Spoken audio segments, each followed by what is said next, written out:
Okay, so what's up, guys and gals? CheFPV here. I'm on lunch break real quick, and I had an issue that kind of popped its head up the last couple of days with one of my VTXs. I wasn't sure what the issue was.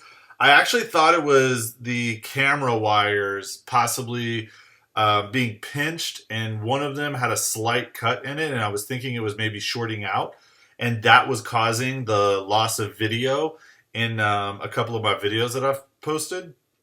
But come to find out, and this is going to be impromptu, and I just want to get the information really out there. I'm not. This is not a how-to or a in-depth like this is exactly how to do this, but I got the nerve up to bust open into my Prosight VTX because I basically was at a point where I felt like I wasn't going to be able to fly it, trusting it, and I had done some damage to it. So it's hard to see, but right there on the front leading lip, where those scratches are, right there, there was actually a pretty decent sized dent that I had put in the VTX. And that came from just a crash. It was actually my GoPro mount that smashed down onto it and just dented it in. Now, the last few days, I've had just the video just drop out of it, where it didn't seem like it was video loss, but I just couldn't pinpoint. And so, like I said, today when it happened, I really thought it was this camera wire. But then I basically was flicking. Like after I was moving the wires and nothing happened, I flicked the front leading edge right near that dent. And every time I flicked it, my VTX would flutter and the video would disappear, then come back. So I was like, okay, that dent must be like touching something or something like that. So I started asking around, how do I open this thing up? Because I couldn't figure it out.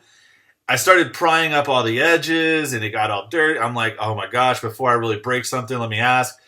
And so I realized, though nobody could really tell me, there are 4 solder points at each corner of the VTX on the bottom side. Now, I'll tell you, I don't think you could actually get these things desoldered properly and pull them off. But it's important to know about those solder points for a reason. Those 4 points and the back one, there's a back right between the plugs. There's a point where it's like basically kind of touching a metallic pad.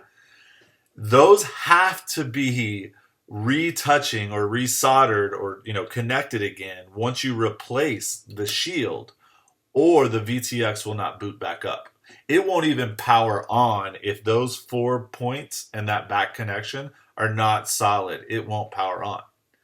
Now, I basically pried up the edges around the front side, and I cut with a little small pair, and you got to be very careful because there are some resistors just along the inside edges.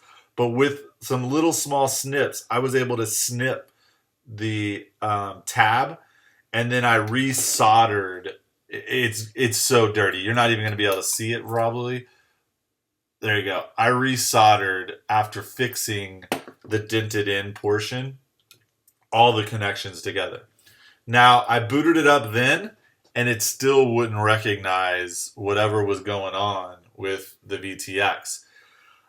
I don't know why. I'm not 100% sure. But all I basically did was connect it to my PC with the Prosight software, where it recognized it as an air unit, but didn't read any firmware and no name. So I did a firmware upgrade on the VTX, and it literally, while powered up, magically started showing on my monitor again. So after that, I powered everything down, powered it back up, and tapping on that front area where I had that issue, it's gone. So the VTX is now working again after I opened it and I put it back together and it wouldn't power up and I couldn't figure out why. I fixed the shielding, all the contact points, reinstalled firmware on it using my Mac, the actual firmware installer, and then it booted right up. So I don't know what to say. I didn't even have to pair it. Like, it literally booted back up with the correct VTX name and everything. I can't explain why, but I just wanted to share. me and how I fixed my VTX on my Prosight. I can't guarantee it'll work for everybody. Again, be careful trying to open those up. If you can desolder all 4 points, I highly recommend trying that. But there's some, what's it called? Epoxy holding those ports down that are right on the edge of it, and I just couldn't melt through it. So anyways, fly safe, fly smart, just fly. For me, Connex Prosight is back up.